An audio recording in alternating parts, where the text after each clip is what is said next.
What is a startup community? What's up, everyone? Welcome to the Fervent 4. Did you know that only 4% of businesses ever cross the annual $1 million revenue mark? Hello, I'm Zack Miller, author of Anomaly. With me today, I have my co-host, Tim Ryan, lead man at startwheel.org. Thank you so much for joining us. The Fervent 4 is a weekly show each and every Thursday at 11 a.m. dedicated to sharing insights into growing a world-class business, no matter the climate. All right, what resources, opportunity, and a bunch of other things are available for your startup in the 757? Please welcome our guest today, Aaz, to the show from 757 Startups. Aaz, what's happening? Hey, a lot's happening. Growing the community on Slack, getting a feel for what it's like to be a part of Techstars, just like thinking of new projects and doing a listening tour of founders and folks in the community. So lots going on. I wish there were like 2 or 3 of me. Oh, well, I think it would be wonderful to start with this question. So at what point in your life did you realize it was easier for people to understand how to pronounce your name by saying it's the Wizard of Oz? And the reason I thought of this is I've been watching Sopranos, and the part that I watched today apparently is where this the Soprano guy Shrink is thought of the Wizard of Oz in some sort of her dream or something like that. I don't know if you guys ever watched the show, but I was like, oh, that's interesting. And then I was reading your bio and it said like the Wizard of Oz, and I was like, I want to ask her about that. So when did you realize that it was easier for you to say, hey, it's like Oz, the Wizard of Oz, than something else? Yeah, I mean, pretty early because it's just like a very easy association. And so, personal branding, you want to make it as easy and as sticky for people to like remember you as possible. And so I would say Oz, and then people would go like, oh, like the wizard. And I'd be like, yeah, I guess. And so I just started just saying that because So like as a kid.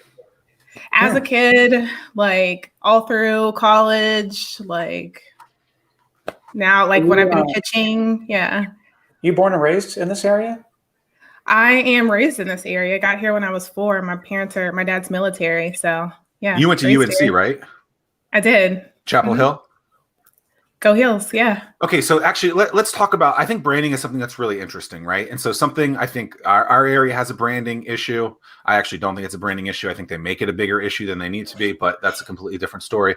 So like you have an area like Chapel Hill, UNC, you got Duke, obviously synonymous with Durham and things like that. And then you got other areas where people just know the college, and a lot of times the town is built up because of something like that.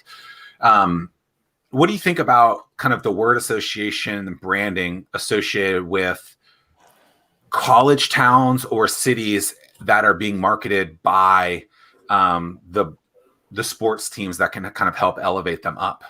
Do you think that's something that's helpful? Yeah, I think that it's a huge strength. I think that the strongest carriers of a place brand oftentimes are like the entertainers, the athletes, the people who can sort of like export this far and wide. Like it's one thing to have a locals name that people call this area, but if you have people like Pharrell and Missy Elliott and like all of our athletes calling this place the 757, then everywhere else in the world is going to start to identify this place as 757. So, it helps to have a really successful basketball program like Carolina and a fairly successful, except for the last 2 years, a slightly less successful Duke basketball program also carrying the whole the triangle and all of that. I think that it helps to have people with large megaphones exporting a local brand. Interesting. When so you're born, or not born, but you're raised here since you were 4. What age did you start feeling the itch, the entrepreneurial itch? Yeah, I sold my first ever business, and Gavin just made me have a heart attack a little bit with this comment. But so I started my first company in 5th grade. I was selling birthday cakes on my school bus, and it was just like a box of Betty Crocker cake. Like I think I might have added some like sour cream to it to make it really moist. And then I sold it to these twins who had a birthday for like $40. And I was like, oh my God, a sucker is born like I could really do this. And so I'm selling birthday cakes like to kids at my school, $40 a pop. They're like, someone's parent got upset and like shut me down. But I was like, yeah, this is. Gotta love the haters early. Yeah. So remember the date. It is April 1st. My guess is Roy Williams did not retire. I hope that you wouldn't retire on April 1st. I don't know. I'm pretty good at April Fools. I didn't do an April Fools yet this year, so maybe I'll do one later. But it seems weird. A little like April Fools. It seems a little April Foolsy. Yeah. Yeah. Also, I think the issue with this year with Duke and Carolina, a lot of the other blue bloods is a lot of them are single player focused right now, like one and done years, and a lot of these players are the teams that seem to be gelling and doing well are teams that are junior and senior led teams where UNC, Duke, the Kansases of the world haven't had that time to gel, and with COVID, you're not allowed to play together. That's my analysis of this year's college basketball season as to why those teams aren't there. They'll be back next year. Yeah, I mean, we can have another episode about Carolina, like college basketball, like the whole college, pro, all of that. We can talk about that in another hour for sure. Love it. Let's say an hour or two coming up. There's your April.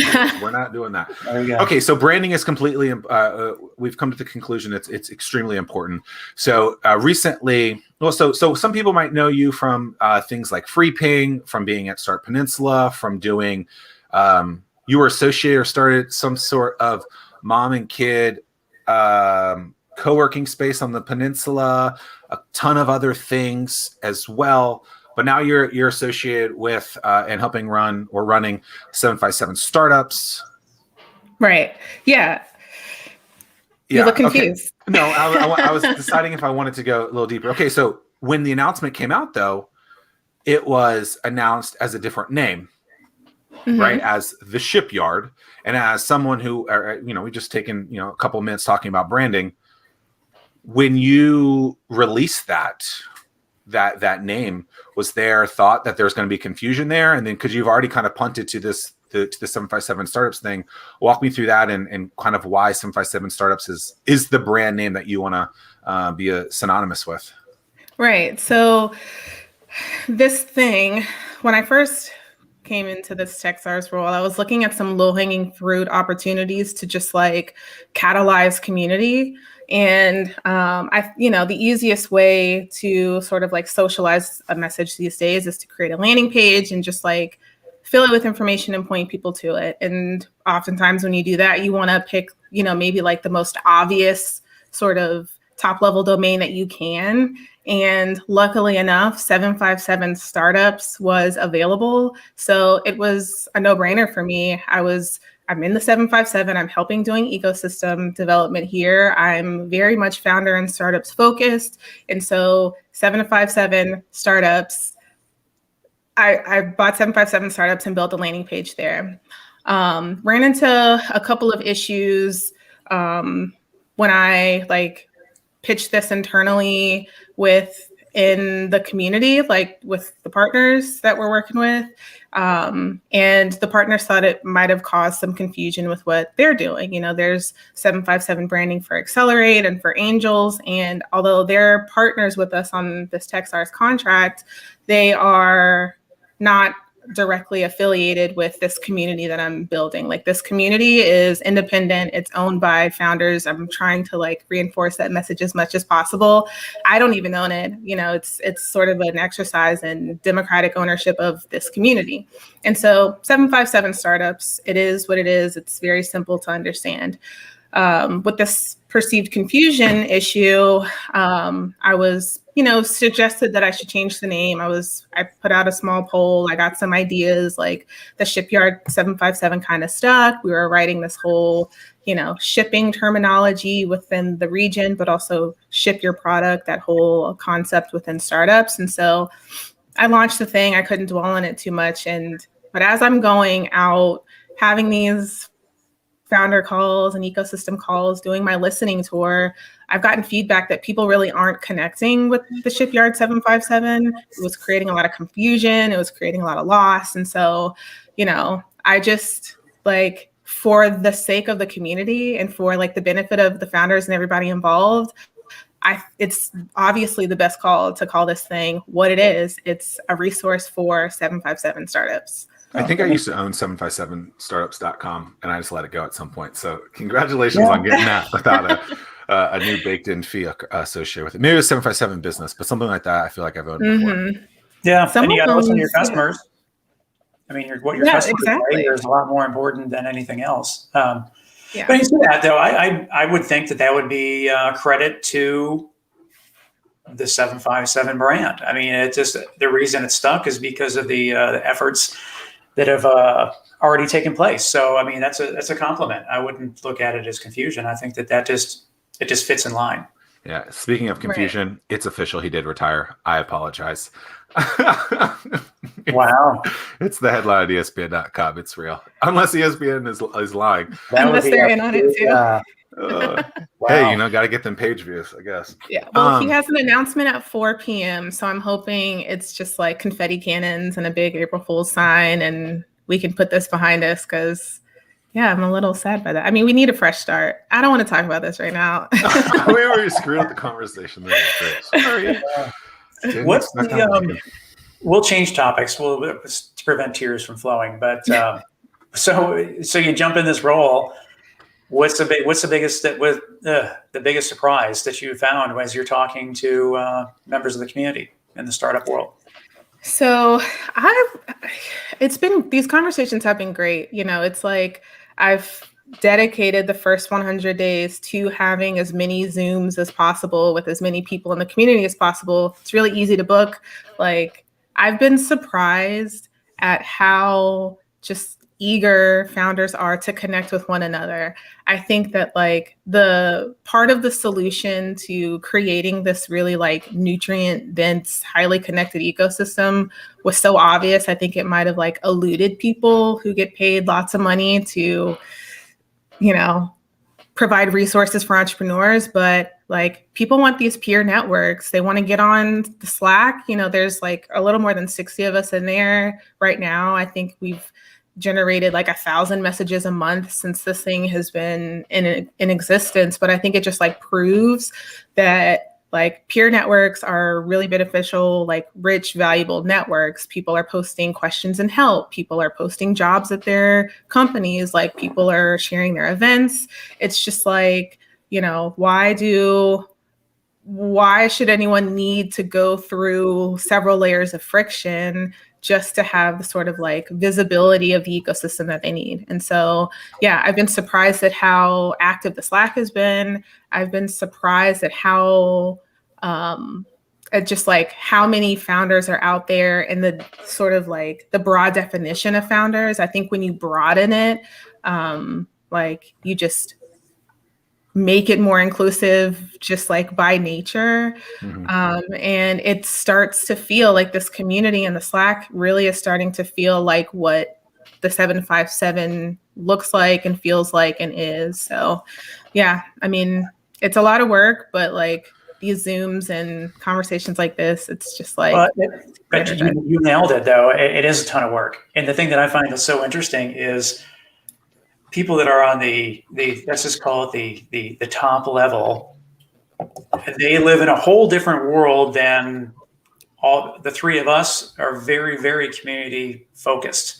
We're very grassroots. We're elbow to elbow, shoulder to shoulder, whatever cliche you want to use, with the founders. And I mean, in order to grow a community, you have to be down at these quote unquote lower levels. And that's just something that so many people don't understand and don't get. So I think I'm pretty sure you were at this one, and Tim, I'm pretty sure you were there too. But at the first State of the Startup Community Address, something that I don't do anymore, but and one of the reasons was to kind of combine these networks of people, right? And so one of the promos that we did was the suits meet the shirts, because I thought that there was a lot of people in the suits world, which is a bunch of organizations that, primarily, generally wear suits every day. And then there's the people on the ground level, which are the founders, the startups that you're talking about. It was like, how can we bring those two together while doing it in a way that, because I felt that a lot of individuals in the suit world weren't willing and interested to go to the founder events, right? So how could we cross bridge them together to actually do something, right? And so I think I was watching, I think Obama was still president. Yeah, he would have been 15, 16.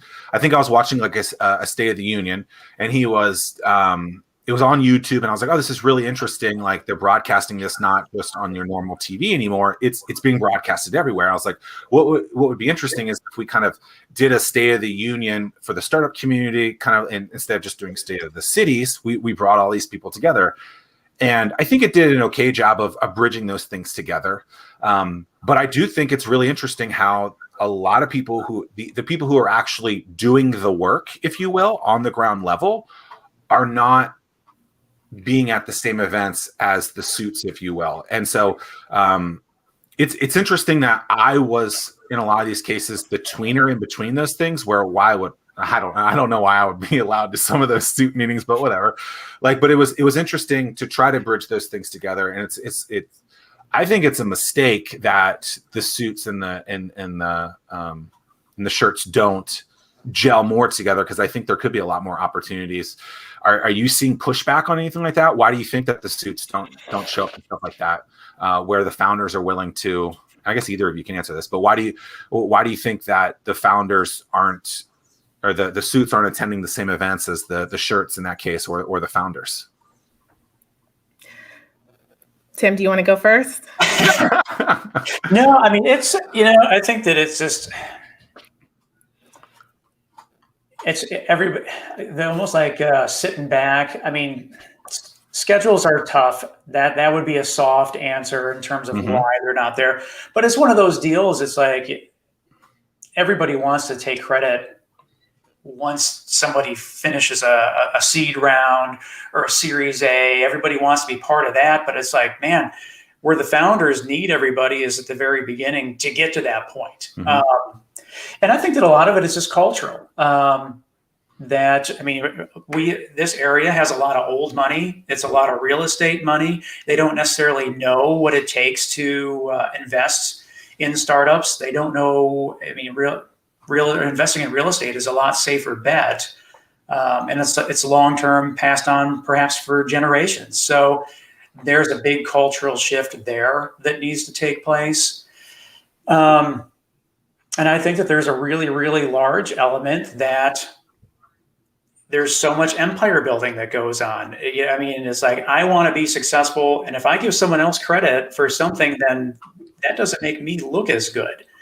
And it's not, startup communities is not about individual efforts or building an empire of your own. I mean, it's just like, we're here to build a community. And a lot of people, I'm sure, are like, well, Tim, what's going on with Aaz and Techstars? Is that taking up start wheel real estate, or how do these two get together? And this is like, I'll be the first to tell you right here on this show, and this is forever on the internet. It's like we can work together, and we both have very different networks, and by working together, we've just doubled the impact that we can provide. So it's the network alone could be the impact there. And if you think of it, if we keep it from a sports perspective,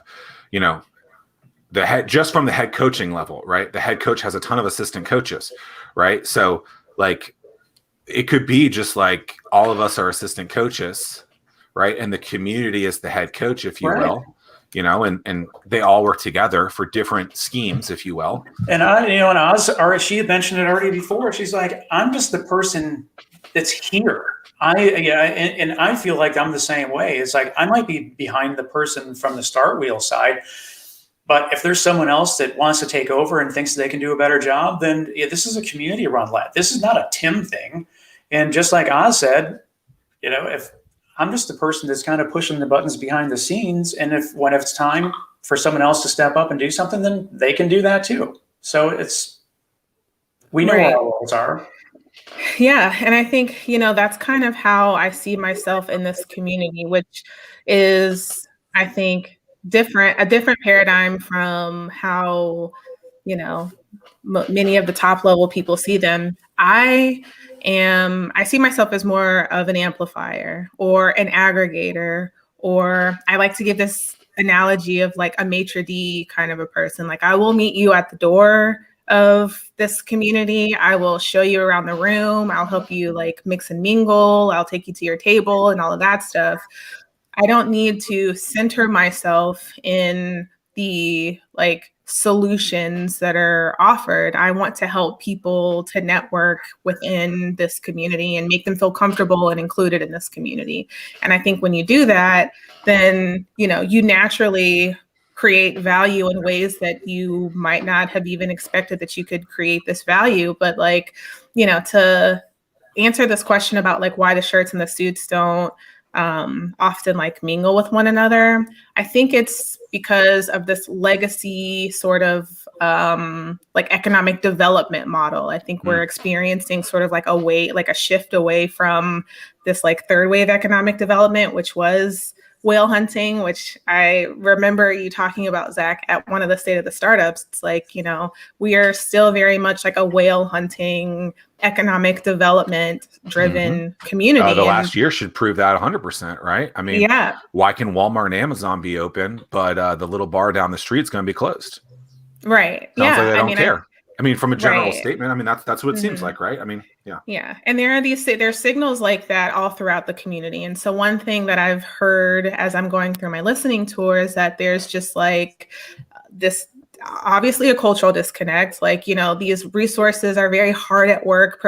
Organizations are very hard at work providing these resources, but it's like, you know, Startup 101, no one asked for these things. They're just kind of being like shoved down our throats by these organizations because they think that this is what founders want or need or whatever. And a lot of those times, those people aren't even founders or have been founders, so they're producing things. Right. I mean, so sorry, Tim. No, a shout out to Brad Felt and startup communities. I mean, there you got your leaders and your feeders, and so many feeders in this community want to be the leaders, and it just doesn't work that way. Right. Yeah. I mean, that's absolutely right. It's very top down.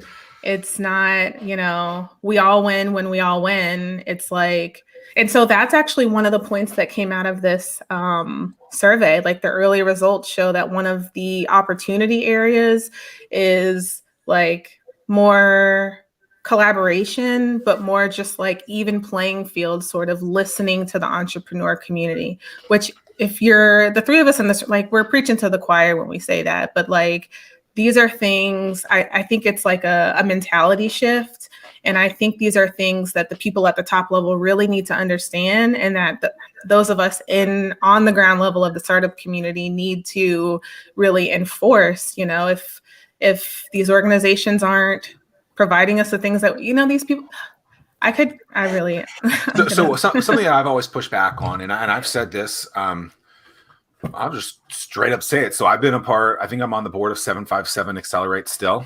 I don't know if I am or not. I mean, I think I am, right? So I was at a meeting like that. They had picked the 5 companies, I believe, and none of them, or so, you know, it's a celebration. Everyone's like, yada, yada, yada. And here I am, you know, one of the only people there that's kind of founder focused.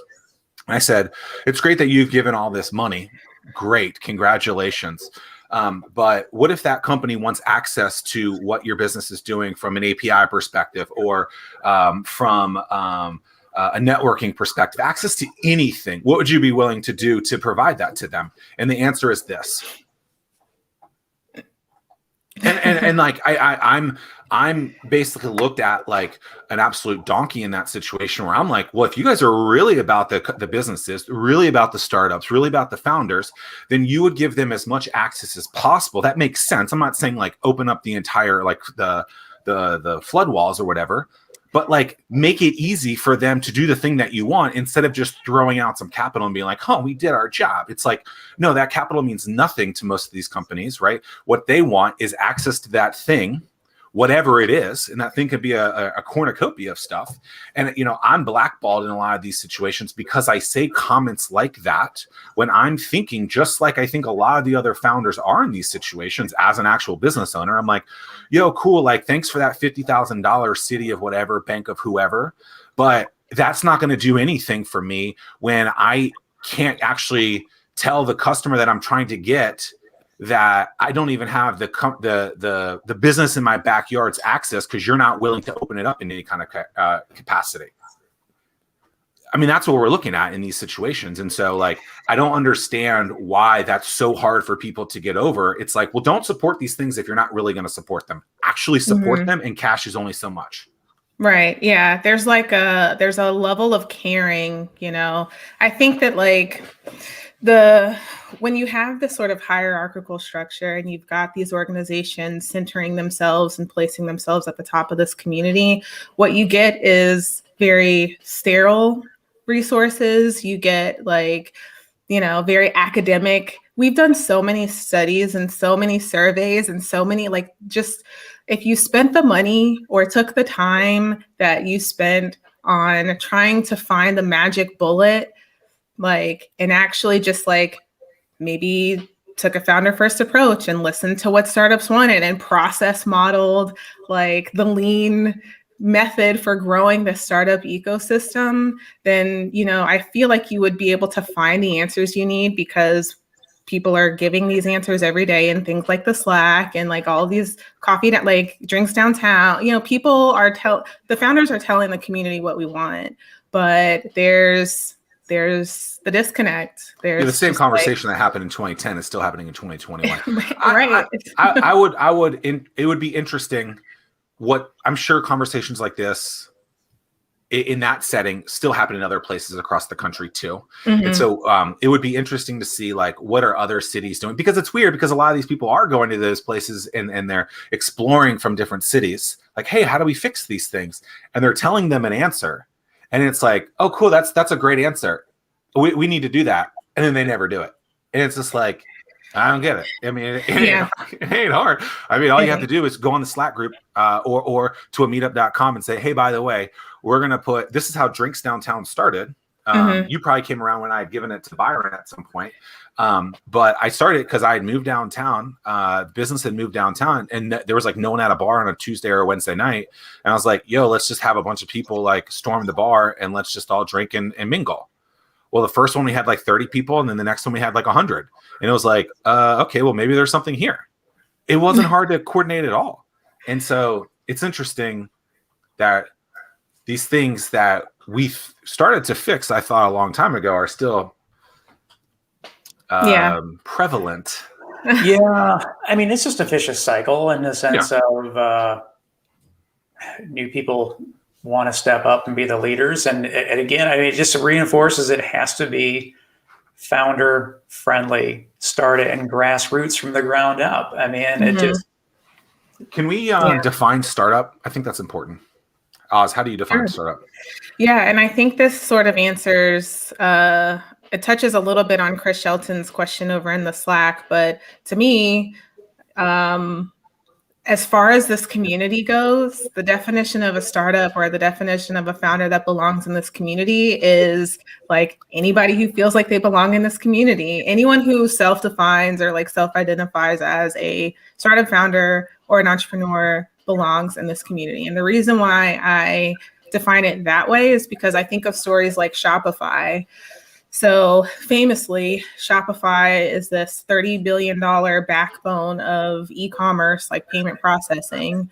But they started out just selling snowboards.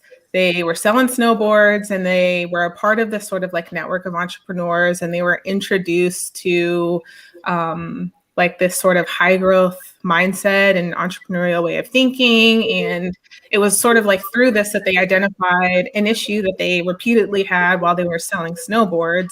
And their solution to the issue that they were having selling snowboards became a simpler payment processing system that opened up the floodgates for e-commerce entrepreneurs. And so I don't want to narrow the definition of a startup. or exclude anybody with this definition of a startup or a founder from this community, because I think that like it's a very big tent. And once you are included in this community and you can sort of like navigate around and you're getting little bits here from this conversation and you're getting little parts here from this like drinks downtown thing, I think it starts to evolve your business and your mindset into something that's more high growth. And so, yeah, my definition of a startup or a founder is anyone's definition. Well, yeah. I mean, look at a company like a Chipotle, right? I think I've even talked about them way back when. They were one shop, and I don't even think he was trying to expand at that point. It just got so popular, right?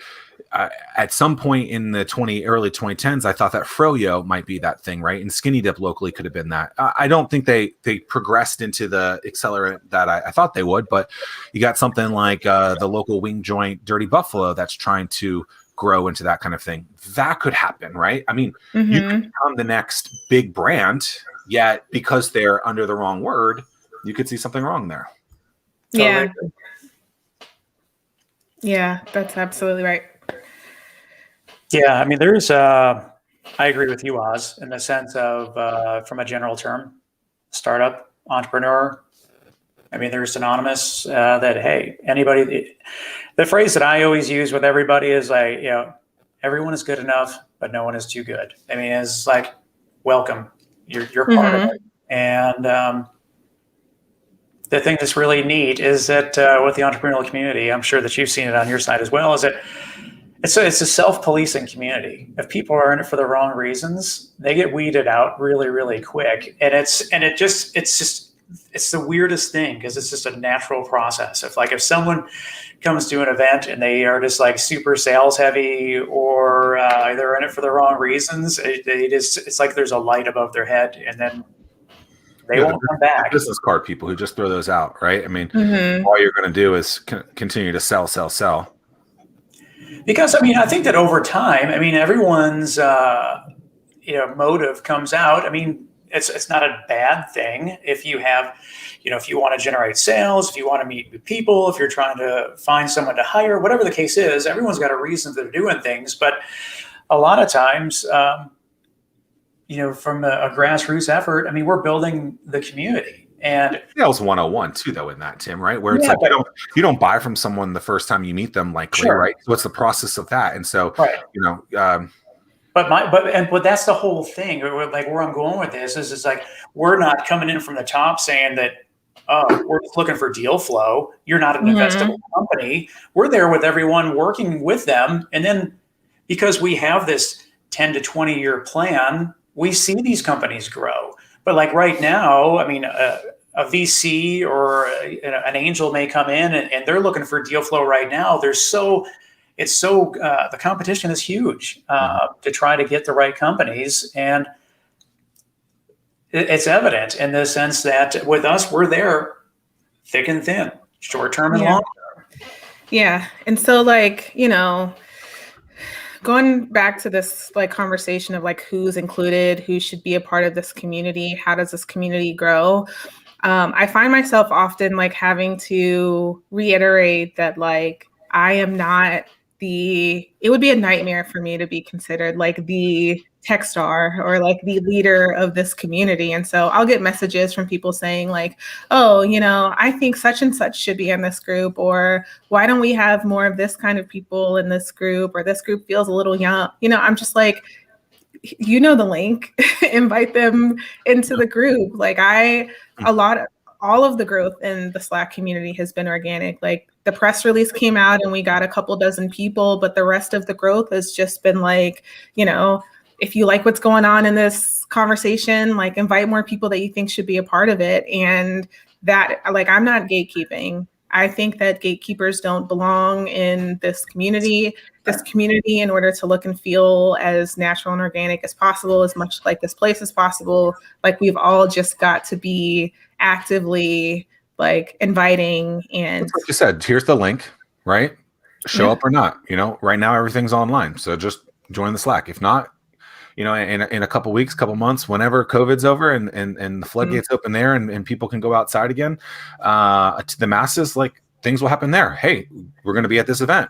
Show up if you want. If not, Yeah. we'll be there again in a month. Okay, so what I'm interested in is the aspect of, while you don't want to be a gatekeeper and all this stuff, you are associated with Techstars, which is an outside company that is coming in. And so what is Techstars doing in this whole thing? And then how do you, as someone who is associated with an outside thing, really stand by that kind of founder-led piece when it seems like there's this outside thing that we just talked about for a few minutes that's the problem is okay in this instance?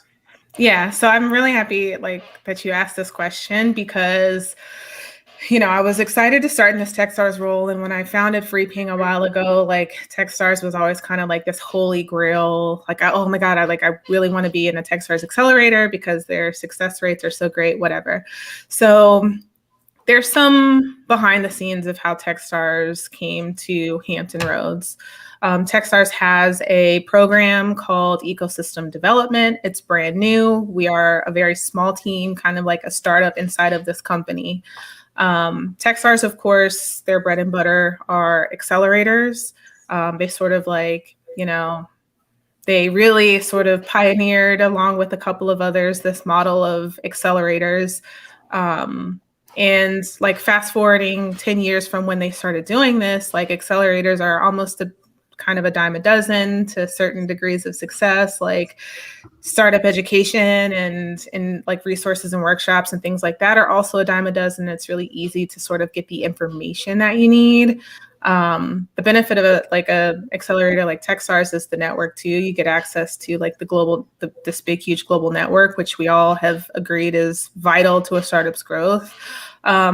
But the next sort of like evolution of this, like if you want to keep creating communities, or if you want to keep creating like the kind of like feverish growth from startups, you've got to start at the root of the problem, which is the ecosystems where they all exist. And the hypothesis is if you can sort of like enrich these ecosystems, then you can then sort of like enrich from the ground up. And so for me, the real, like Tim and Zack, you both know that I've been doing sort of like this community stuff ever since I've been started FreePing. And after FreePing, I was doing hackathons and like hosting these events and like getting friends involved and pulling people in.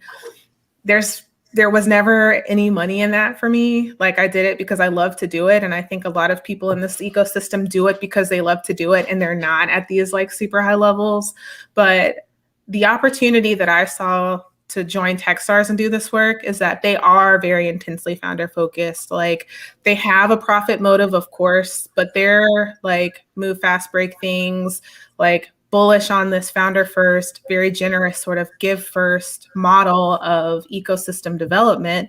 And that is something that I identified with. I saw that I could keep my principles and like my morals for how I believe this community could grow the best, which is focusing on founders and listening to founders and doing programming for founders and only doing the things that founders want and giving like generously of all of my time and expertise and connections and still like be paid to do it. And so like Techstars, the way that they do ecosystem development is they find sort of a grassroots person in the community who has that founder experience and they empower them with all of the Techstars like assets to then like unleash this, founder focused programming into that ecosystem. And, with our new CEO, she's really strong on ecosystem development and data and wanting to grow communities. Yes, as a way to grow sort of a pipeline for Techstars, but that's also a good thing for founders. 84% of Techstars accelerator participants have either exited or still in business. So I think after all of this, something that's really, really important too is it's okay to make money, right? And I think people like forget about that. It's like, hold on, like you're in business to make money. Yes, you're going to help people solve problems, all that other stuff. But the only way a business actually makes it is if they make money. Like if they don't make money, guess what? Like when you lose all of your customers, all you have to do is look at several businesses in the last year who, when those customers stop coming in or stop clicking that button online, guess what? They didn't make sales. And so I think it's okay to make money. I think we just have to, there's a line somewhere in there that for some reason people just get in this world. And so to me, it's fine if people are making money. I think to all of us, it's fine to make money, but we just want to make sure that the things we're that in it for the right reasons. Doing it for the right reasons. I think for what these founders are really looking for and they're starving for, oftentimes they can continue to get, right? Instead of building programming, for example, it's like make sure it's actually what those people want instead of just doing what you think they want because whatever, majig. And yeah. I mean, I find it quite ironic. Don't you think? Alanis Morissette. Right. But yeah, no, like I find it really ironic that it took an organization like Techstars to hire someone who was a founder to do ecosystems. Exactly what I was about to bring up. And it's almost like a silly game that we need to play. It's like none of our approaches have changed. They've all been the same for the last 8 to 10 years. But all of a sudden that we have the branding of a Techstars behind us, it validated what we were thinking to be true. So now certain people in the community will listen to what we have to say. None of what we was any different. It's all been the same. But since you have the Techstars brand, yeah, your thought process is now validated. So congratulations, Aaz. Yeah, I mean, I never thought, well, I've said this before, but like, I think like Hatch needs to come back. I think that there are things that we have done. So I can sort of like mark time in my 3.0. Right. No, let her so keep like going. So I want to hear this.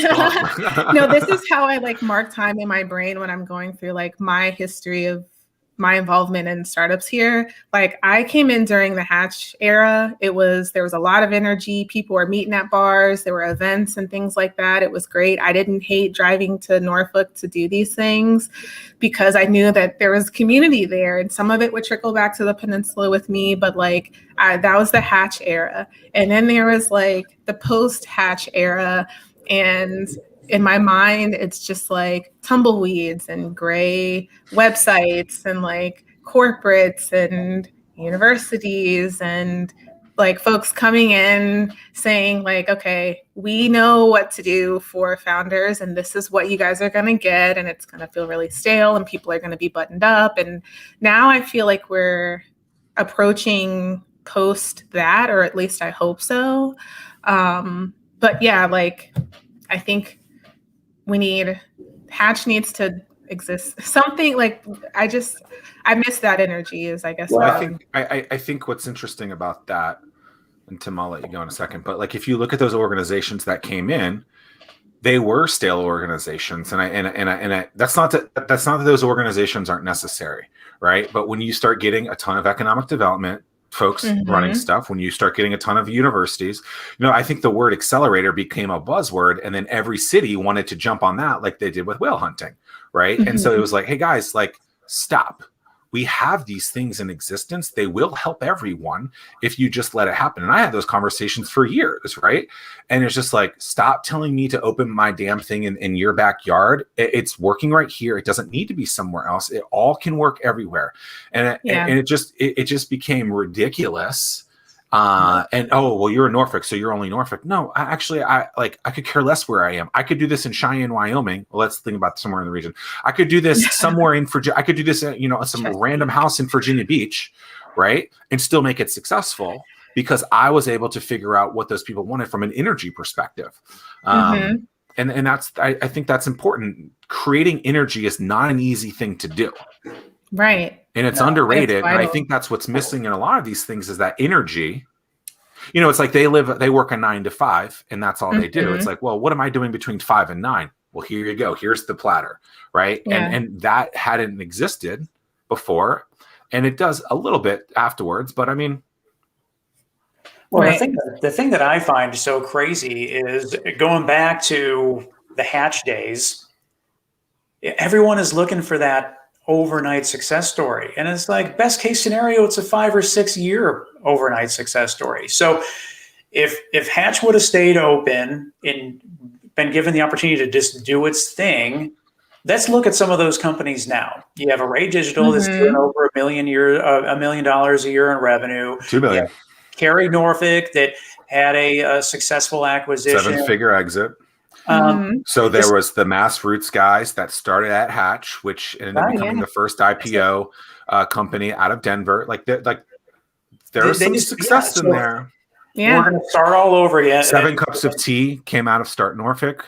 Right. Mm-hmm. I mean, you look at the launch pad and you got, I feel like we did a pretty good job there, folks. SVT Robotics finished their seed round, getting ready to start a Series A. They did their thing. We had Instant Teams that was there after Star Peninsula that did their thing at the launch pad. So it's just, if people would just stay out of the way, it's like, you all can take the credit. We're not in it for credit because we're here just to build the community. If you feel the need that you have to go back to your leaders and pat yourself on the back and doing so, go ahead and do it.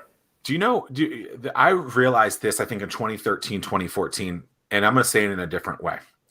This area doesn't know how to market itself from a success standpoint. I believe within like 6 months of themselves, Anthem and Smithfield had been acquired for multi-billion dollars.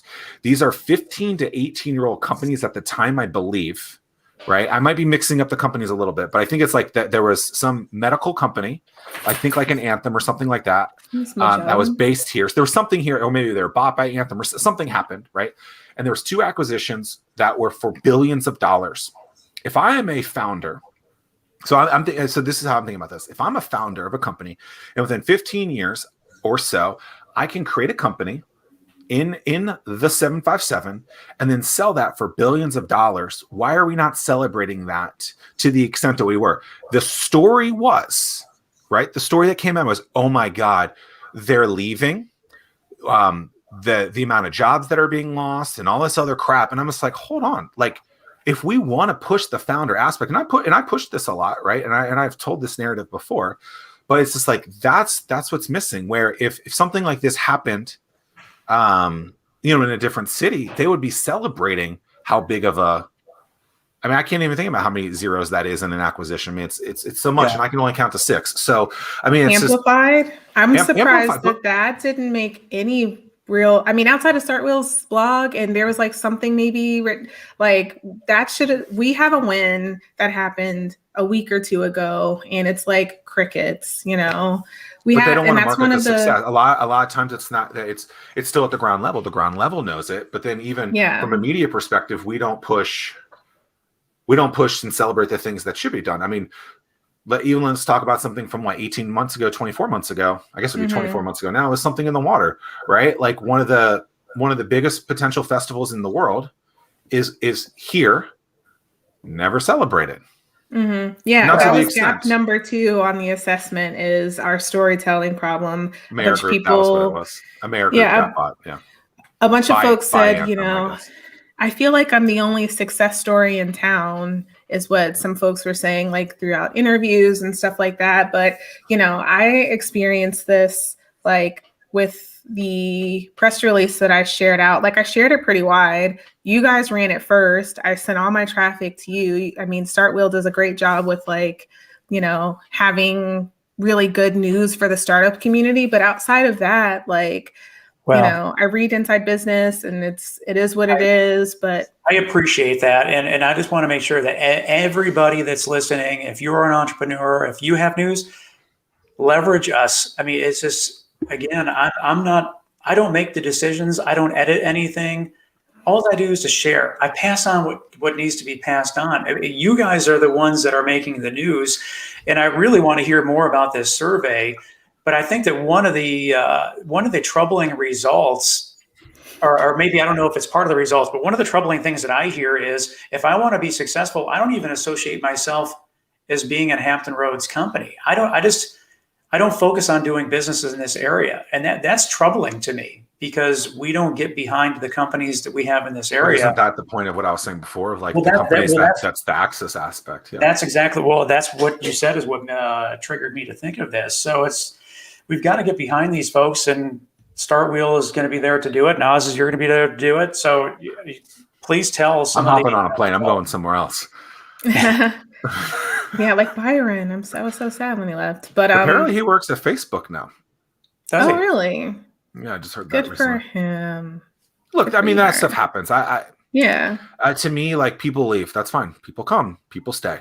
Like, that Mhm. happens, right? That normal churn is there. But I think there are little things that I think are a lot easier to fix, like the access part that would go a lot longer way. The celebration, access, things like I don't that. think that Those any are of, not things that are brought up a lot, right? Celebration, no one ever I talks think that about the three celebrating. of us, we already know the answers to the survey results I don't need without a even survey to looking tell at me the anything. survey. Because I we are, lived it. right, well, that's what I'm saying. We live it every day, so we wouldn't be surprised by any of it. Right. Oh, why isn't my Yeah. startup doing great? Well, it's probably not being celebrated the way that it needs to be. It probably isn't being marketed the way that it needs to be. Yep. Yeah. I think If I was Boston, for example, like, I would talk, my thing would be like, hey, we created Facebook. We did. Isn't that, I mean, right? You also Yeah. created the marathon. But, So what else can you spill, Oz, about the So, survey? so before I do that, I keep Oh. coming back to this like analogy, this like comparison to different communities that, you know, I think are doing really well. And I look at the food community in any city, but especially here. You have a really engaged community of people who appreciate restaurants and food, and there's food bloggers and chefs and like restaurant owners and stuff like that. What you don't have, and you have the energy, like that's all there. And it's a self-policing, self-regulated, very fun, like spirited community. What you don't have is like universities and EDAs and support organizations coming in and saying, hey, like, I want to be at the center of this community. I want to tell you how to run your restaurants. I want to like tell you, like, blog about food. I want to do workshops on how to keep your kitchen clean and like how to cook a good steak and stuff like that. You don't have that. And because you don't have that, you get to like really appreciate and experience the energy that is created by the people at the heart of the community. And I don't know, I do know why like these organizations and these cities and things like that want to place themselves at the heart of the entrepreneurial community. But I think that there's like something to be learned about what the food community is able to do with the energy that they create themselves to grow that community. So like rant over. No, it's a good rant. And so I'll take it even a step further and say, like, when you go to a different area, you're going to remember the experiences, right? A lot of those experiences are at some sort of tourism-based thing, right? Or food, right? And that tourism-based thing, I'm putting in a conference, right? And so earlier in my life, I would go to a bunch of business conferences and stuff like that. And so some of the communities that I thought were doing really interesting things are places that still don't get a lot of talk about, right? I think Atlanta was always doing some interesting things around a conference, right? I went to Boulder. I think I met Brad out there, and maybe Brad Feld, who you said there's something else happening with Brad. Maybe we'll talk about that in a minute. But Brad Feld, who wrote Startup Community Books and created Techstars.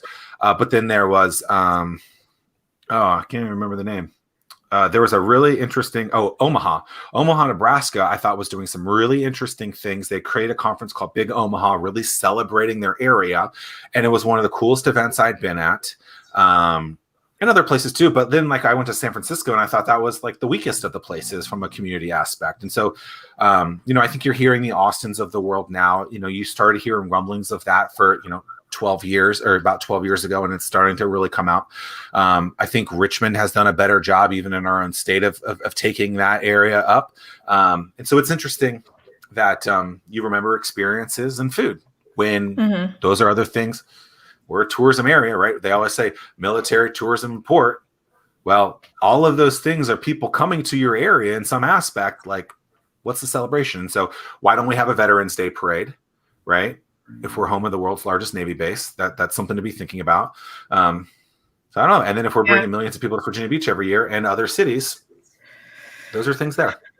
Right. Yeah. I think something in the water. I'm really sad that it's been canceled for the past two, like this year and last year, because that could have been, it was positioned to be sort of like our South by, where there's music and then there's the business and the tech stuff, which I think was sort of an afterthought and kind of felt like it. Like, I appreciate that they did it the first year, but like I think that could be something really great that does for us what South by did for Austin. But I mean, you're right. Like we need to do a better job of celebrating things. And I know of one really interesting project that Marla's doing, and I don't know if she launched it. I think she's like officially announced it or something like that. But 757 Day is in the works, and I don't want to spoil I don't want to tell too many spoilers, but it could be pretty cool. 757 Day. Keep an eye out. We'll definitely have to catch up with her to figure out what that is. Yeah, she's doing Maiden and all of that, so I think she'd be a perfect Fervent for. There's a new show that Visit Norfolk, so it's specific to Norfolk, is done called City with Bite. And it's done by Namarama, who is a local foodie. He's done some interesting things. It's well produced. Yeah. I think the guys at Sway are producing it. But it's stuff like that, and it's at locations that most people probably have never heard of. And it's interesting. It's really cool. If you guys haven't seen that, check it out. It's City with Bite.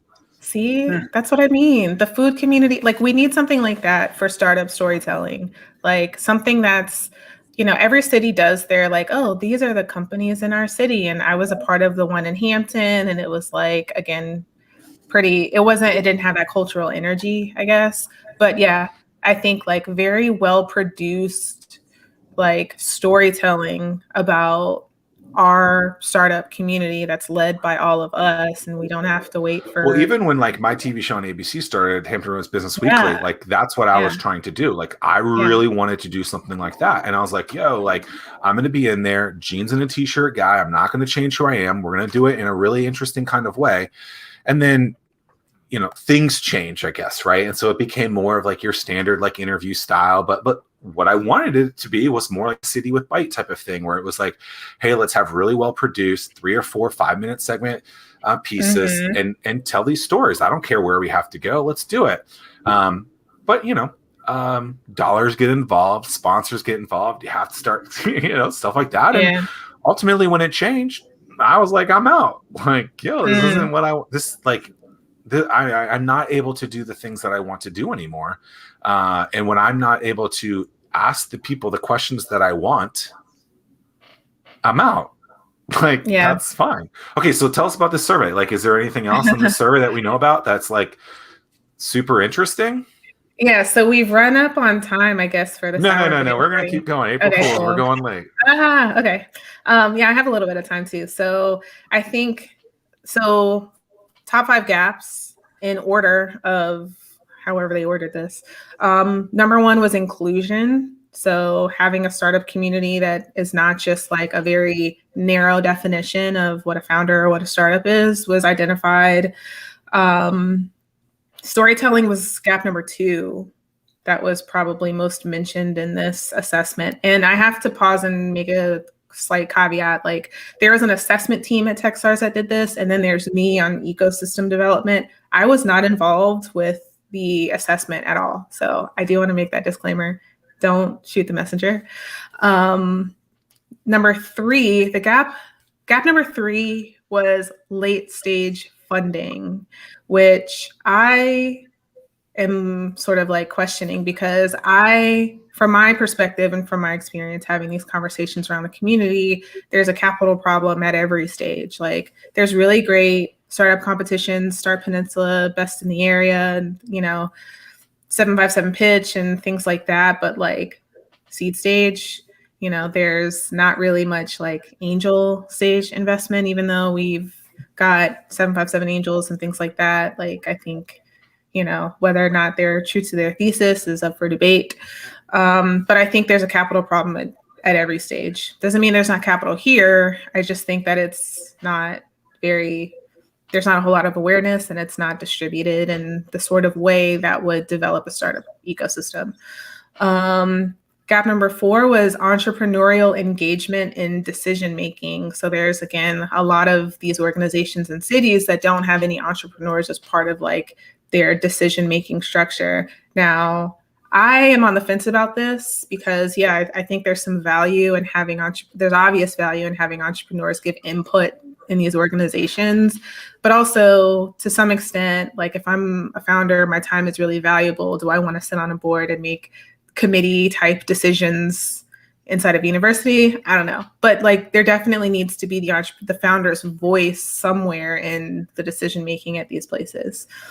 Gap number 5 was measurement. So there's no sort of like no mechanism to measure and share progress across the region. There's a lack of transparency, misinformation, there's no accountability, and difficulties in sort of coordinating ways to measure how we're doing and then tell the story about it. Measurement from an entire like area, not necessarily like a business measurement. Yeah. Right. So yeah. So like, how is that the area necessary? I mean, what's interesting about that, like, I question on that one specifically, like, does that even matter? Right? Like so you have some measurement that says, hey, like you're in 57th place, right? What does that matter? What are you going to do with that information? Right.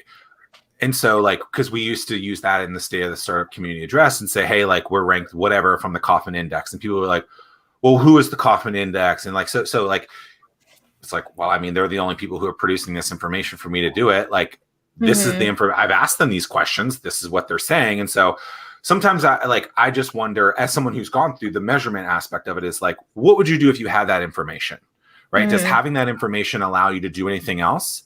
Because to me, that's like the competition aspect, right? Like, who does it matter what your competition is doing, these other areas across the country? No, because if you focus on them, which is also, I think, an issue with our area, is, oh, we want to be the next Silicon Valley type of thing. Like, no, be the next 757 and just focus on that. Don't worry about anyone else. The measurement thing, from the way that you displayed it, makes me question whether what would you do with that information? Entrepreneurial engagement, totally agree with that. Like, let some people have seats, but also recognize that them building their company is a hell of a lot more important than any of that other stuff. Late stage money. So you're saying you think money across the board is an issue? Yeah. Does that still a thing? Does that matter because there's platforms all across the country that you have access to? Or people just being lazy to not go after that? I guess is what how I would look at that and say, do we really have a funding issue? Or is the funding issue just you're looking for that here when you could be finding it somewhere else? And what were you going to say, Tim? No, I think that it's just an educational issue that it's just a matter of the community coming together and informing founders that there are other places to go. There's not. Hey, there's not here, but you could go to this site. Exactly. And I'm more than happy to talk to anybody about the different. So that's a good one. Yeah. Hey, it doesn't have to be here. That. It's also like, if we do have some homegrown capital invested in homegrown businesses that grow, then it's a double win. It's like the entrepreneur wins, but also the investors and all that win too. So I mean, go get money wherever you can find the money. Don't not get money just because it doesn't exist. It's not local. Yeah. But I would say that even if there's a company that's raised a ton of money or whatever, the celebration aspect of it, the storytelling, number 2 on your list, still isn't there, right? I mean, well, but the thing that makes me kind of crazy, Zach, is like someone will put a press release out. I'll post it to Star Wheel, push it out on all the different social channels, and then the next day they'll share someone else's, like the Richmond Times article or something. It's like, we're all in this together. It's like, I'm trying to help you grow. The more eyeballs that we have from a Start Wheel standpoint, share Start Wheel's post. Don't share Richmond's post or a PR web post. The user experience problem. How do you fix that? Well, again, I think it's an educational thing that, and it's just an ongoing thing, trying to change that we're the rising tide lifting all boats. Yeah. I'm not looking for any, it's not, I'm not looking for success for me. I just know that the more people that will leverage Start Wheel, it's going to help everybody down the road. So, and then let's talk about, we'll just wrap on this, I guess. The inclusion aspect of it, that's just saying kind of what you said before, where it's let everyone in. That self calls himself founder startup, something like that. So the way it's defined in the assessment is, or the explanation of the gap is like Hampton Roads. It's more demographic diversity in the community.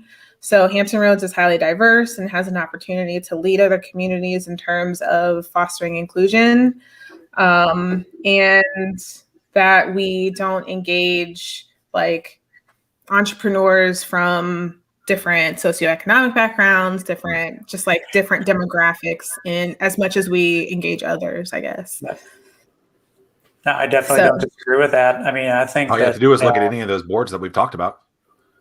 There's just a bunch of old white guys. Yeah. I mean, I've been saying that for years. Yeah. I'm going to be one of those old white guys at some point. I love the underdogs and I love the underestimated. And I mean, I know me personally, if I look at the 4 companies that I'm working with, advising and helping, all of them could be considered underestimated. They're either people of color, female, or both. And that's one of the things that I'm really proud of. And I don't think that there's a lot of people in this community that can say the same. Yeah, I think that like if you look at, there's just so much opportunity if you just take a look at different ways or like the best ways to engage. I mean, it takes a little bit of effort. And I think that's what like is a challenge for some of the people at the top levels of this. It's just like, you know, do I want to sort of like guarantee the return by following this pattern of how I invest and support entrepreneurs? Or do I want to take this risk? And I think people are voting with a lot of different things, their money, their time, their whatever, to pattern match. But even an example with this show, right? Mm-hmm. Tim and I are very cognizant of, okay, we have done 52 episodes now. We need to make sure that this is as diverse as possible across every aspect, right? From the industry that we're talking to, from gender, from race, from cities, right? As much as possible. And we're constantly talking like, hey, like we got to be careful if we have, you know, this segment too much in a row where people aren't going to see this, right? Mm-hmm. And so we want to make it a cornucopia and really show that diversity, right? But I guess what I'm getting at with this is you as the person who are doing these things, the organization, you have to make it a conscious effort to say, hey, this is important. We need to make sure that it's there. And as you have that conversation with yourself and your other teammates, you will do that. It's what I think we see is people don't actually even have that conversation with themselves and their teammates. And that's why you have the problem where I think there was a board in town where it first came out, it was 50 members. And I think it was like 2 females and 2 female. I think it was like the original Go Virginia board. I could be completely wrong. It was Kenny Alexander and 2 other African-Americans and like 3 females. And the rest were like old white guys. And it's just like, I remember people were like, oh, this is a diverse board. And I'm like, it's not diverse. Look at this. And so call a spade a spade. Like, just don't use that word diversity. Call it whatever you want, right? This is just not a diverse group. 46 of 50 all white people is not diverse. Right. Yeah. I mean, it's easy. They're easy fixes if you're willing to do it. They really are easy fixes. I mean, they're easy fixes. But so there was one more gap on the list. Oh, a bonus. Yeah, bonus gap. You told us 5. Okay, I'm going to write bonus. Yeah, I miscounted. And then there's 5, I think, assets that aren't going to surprise anybody. But collaboration was the final gap.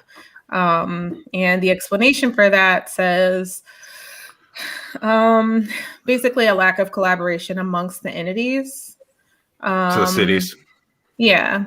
And I understand it, but this says that there's no clear like quarterback for like an organization that should take the lead, which is really ironic for me to read in this assessment because the idea is that an organization is not the quarterback. Well, especially a locality. I think that we have over the years, we have given too much power and control to specific localities. And it can't be locality driven.